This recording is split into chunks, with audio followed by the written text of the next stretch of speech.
Hi guys, magandang umaga nga pala sa inyo lahat at muli ako'y nagbabalik para mag-share ng mga ideya, mga knowledge patungkol dito sa ating mga motor. So kung makikita nyo, meron tayo ditong diaphragm na karburador. Tuturuan ko kayo kung paano baklasin to at para ma-maintenance nyo yung linis doon sa loob ng carb.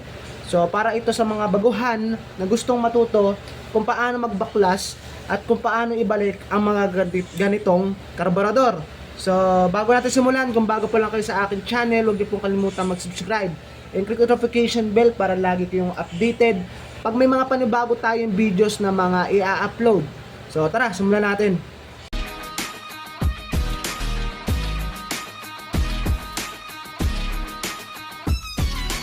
Yun, ang unang-una yung gagawin guys, tatanggalin nyo muna yung pinaka Phillips screw.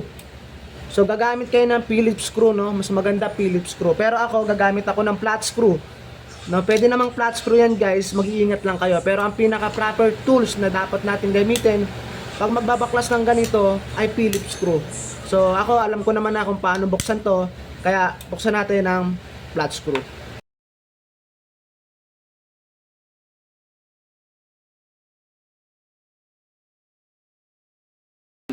Malaban pa. Okay? Naka 1 point na tayo. Then, pangalawa. Dalawa lang naman yan, dalawa. Okay?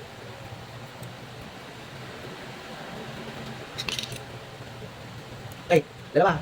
Pag natanggal nyo na yung dalawang screw na yan, itong dalawang screw na to, pwede nyo na itong mabaklas, yung pinaka-takip. Okay? Tanggalin lang natin, hilahin lang natin pataas. Okay. Pag natanggal nyo na yan, ito yung makikita nyo. Gas floater. Okay, so ang gagawin natin, tatanggalin muna natin to. Gagamit kayo ng pinaka Phillips screw ulit. Okay, Phillips screw. Tatanggalin nyo lang yung pinaka lock ng pin. Kasi kailangan natin tanggalin to bago natin matanggal yung pinaka pin. Okay, so tanggalin natin.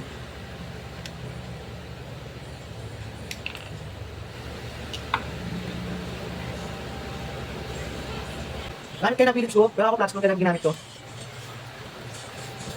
Yan. Okay? Yan. Okay, ito. Okay. Pag natanggal nyo na yan, guys, pwede nyo nang makuha yung pinaka-gas floater. So, meron kayong makikita dyang ano, pansinin nyo lang. Pag natanggal nyo na yung gas floater, meron kayong makikitang valve, gas valve. So, ito po yung humaharang doon sa pinaka-gas natin.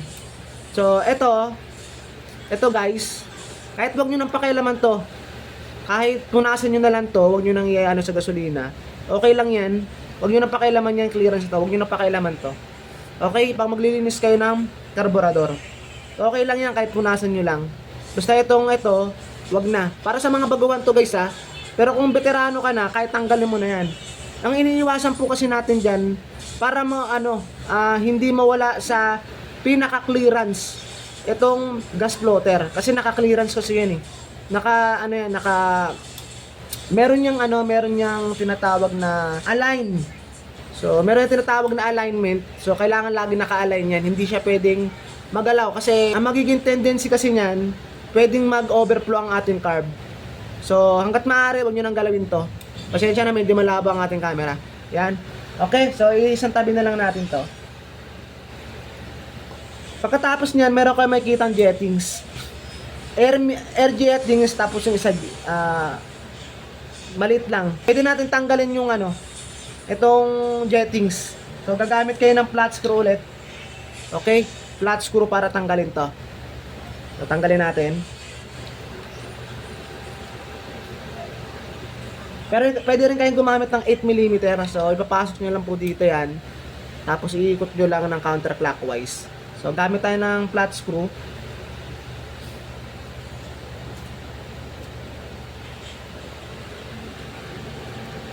Tigas.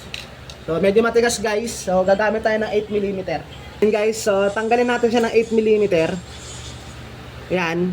Tapos, ikot natin ng counterclockwise. Pwede naman gumamit ng yung yabe. Yung bilog. Ito kasi hindi ko kasi mahanap yung gamit ko, kaya ito na gagamitin ko yung socket wrench. I-wrench, okay? Ikot natin ka counter yan. Okay? Ito po yung nililinisan talaga dyan, napaka-importante. Yan. Kailangan walang bara yan. Kailangan ano na yan. Talagang lahat may butas. So, yan yung mga nililinisan. Next, yung pinaka-air. Dito po. Ito sa ilalim. Gamit kayo ng malit na flat screw. Ikot nyo ulit ng counterclockwise. So yan guys, gamit tayo ng pinakamalit na flat screw. Then, ikot natin pa counterclockwise.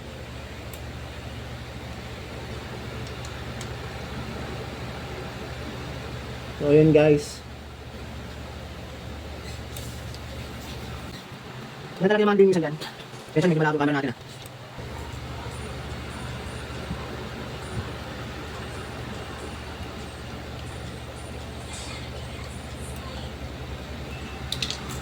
Okay, so yan, yung mga nilinisan dyan dapat walang bara. Ay, labo ng camera. Hindi maka-focus. Kaya na guys, medyo malabo yung camera natin. Ano ba yun? Flat screw guys. Okay. Pagkatapos, tanggalin na natin to pinaka diaphragm. Kumbaga sa meron kayong makikitang spring at goma dyan. So ingatan nyo lang. Gamit kayo ng ng Phillips screw. Pwede namang flat screw. So gagamitin ko flat screw na lang. Luwagan ko na yan kanina eh. May makikita kayo ditong spring. So hawakan nyo to. Huwag nyo ganyan kasi baka mamaya tumalsik. So hawakan nyo. Malambot lang naman yon, hindi naman ganun katigas. Okay? So okay na yan.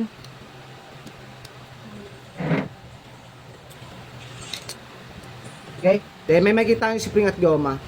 Yan. So yan. Tanggalin natin yan. Ito kahit konting linis na lang to, punas-punas. Hindi naman kailangan ng gas yan. So same lang din na ito.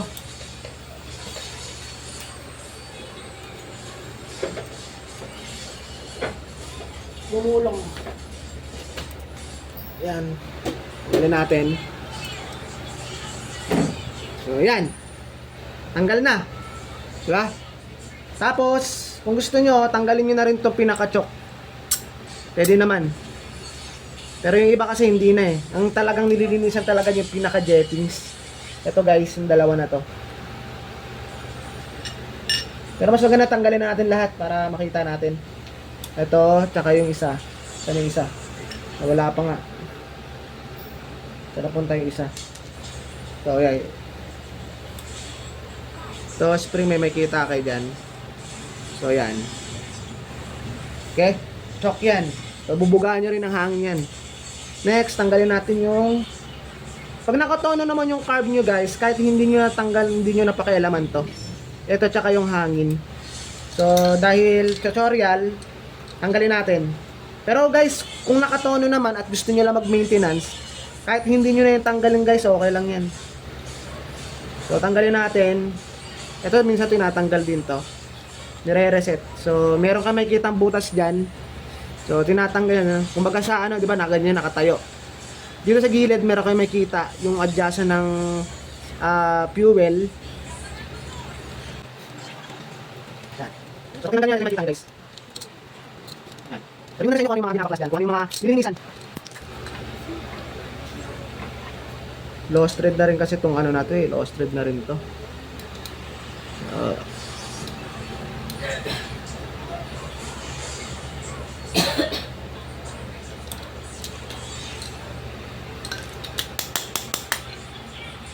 Ayaw ah.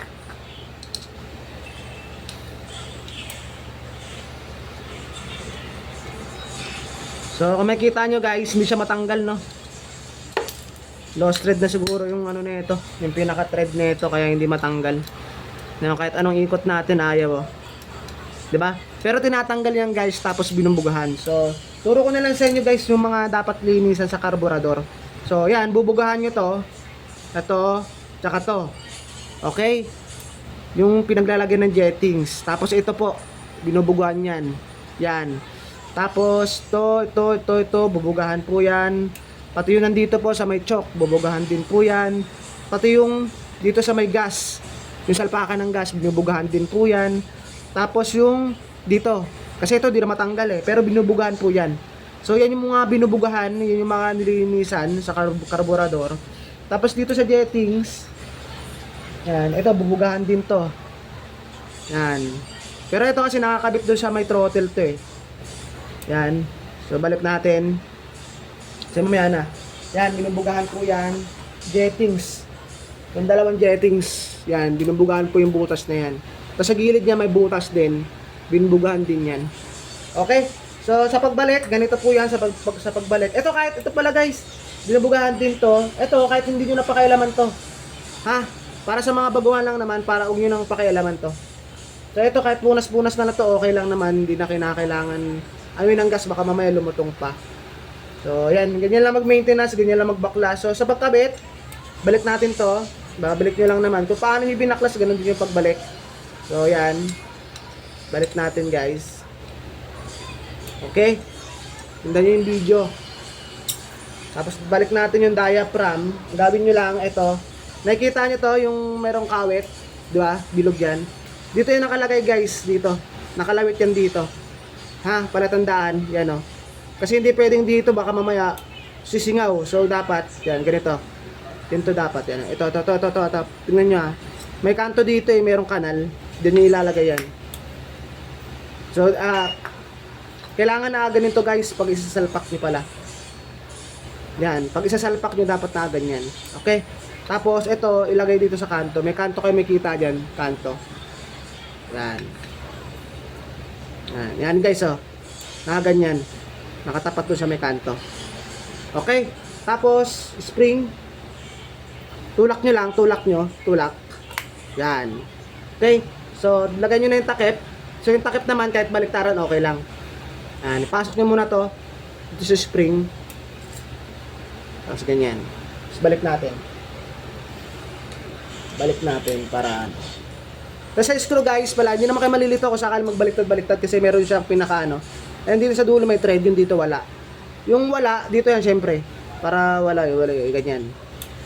Okay? So gamit tayo ng Phillips flat screw. Ikot lang natin. Sundan nyo lang guys ha. Hindi kayo malilito dito. Tapos itong isa naman. Okay? Sana malinawa kayo guys sa tutorial natin. Okay, balik natin. Medyo malabo kasi yung camera natin eh. Kaya na. Tapos, balik natin yung jettings. Itong maliit. So, pag nabugahan nyo na yan, balik nyo lang yan. Tapos, gamit kayo ng flat screw. Okay. Pag naibalik nyo na yan, balik nyo naman yung pinakagas. Ito. Balik nyo to. Yan. So, gamit ulit kayo ng 8mm. Kita nyo lang. Na konti. Huwag masyado maigpit. Sakto lang. Basta nakaramdam nyo maigpit, okay na yan. Tapos, itong pinaka floater. Tsaka yung floater valve. So, tapat nyo lang itong, ano na to, yung parang titik na to. Yan. Yung valve na yan. Sorry, di makikita. Ipasok nyo muna dito sa loob. Sa butas. Pasok to sa butas. Ganyan po. Ganyan. Pasok sa butas. Yan yung makikita yung butas ha. Ipasok natin. Yan.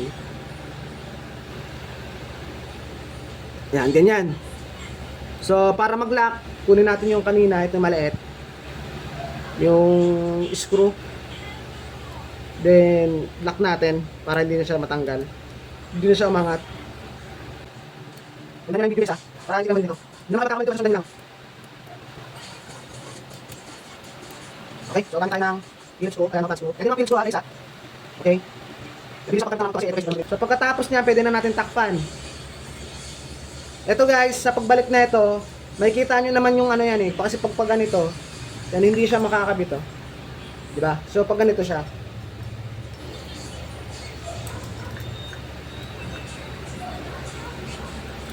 Yan. So pag ganyan siya. Kasi pag ganito, ito kasi, ito, di ba nakikita nyo ito pinaka ano na ito, kanto. Tatama yan, pag ito kasi tatama oh. Tama yan pag inano nyo yun. Hindi siya papasok. So, ito yung kanto na to. Ito yung kanal na yan. Dito nakalagay yan. So, pag ganyan ang kabit niyan. Okay? Yan, ganyan. Okay, screw natin. Yan. Tapos, gamit tayo ng flat screw. Kita natin. Bahagya lang ha, hindi masyado maikpit. Yung sakto-sakto lang. Yung isa. Mabilisang ano lang kasi to guys, pasensya na. Tutorial, gumawa lang talaga ako ng video kasi nakita ko tong carburetor na to eh. Sa mga naka-diaphragm, wala pa kasi akong vlog nito. So, nung baguhan kasi ako, takot ako maglinis ng carburetor kasi baka mamaya magkamali ako. So, kaya gumawa ako ng video para sa mga baguhan. Okay. Ayan, ganun lang po ganun lang po magbaklas. So, ganun lang din magbalik. So, pagkatapos yung linisan, kung paano nyo binaklas, ganun nyo rin talaga siya ibabalik. Napakasimple lang talaga siya. Nakakatakot lang sa una kasi baka magkamali tayo, pero try nyo subukan para maano naman. Kung sakali hindi nyo maibalik, nandiyan naman yung mga mekaniko natin sa paligid, pwede naman natin ipasadya sa kanila. So syempre, baguhan tayo, kailangan nating matutunan yung mga dapat, yung mga hindi natin alam na gawin. So yan, ganyan na ganyan lang po. Sana meron kayong natutunan at sana malinaw yung ating tutorial patungkol dito sa diaphragm carb. So sa lahat ng mga naka-RKS 150, so para sa inyo talaga to. At sa mga naka-diaphragm carb tulad ng Mio, mga iba't ibang diaphragm carb, same na same lang din naman yung proseso. So iba-iba lang sila ng itsura. So sana meron kayo natutunan. Hanggang sa muli at shoutout nga pala sa lahat ng mga sumusubaybay sa ating YouTube channel. So maraming salamat po sa inyong pagsubaybay, sa pagsuporta. At sana'y huwag po kayo magsawang panoorin ng ating mga tutorial patungkol dito sa ating mga motor. Hanggang sa muli, maraming salamat. God bless to all.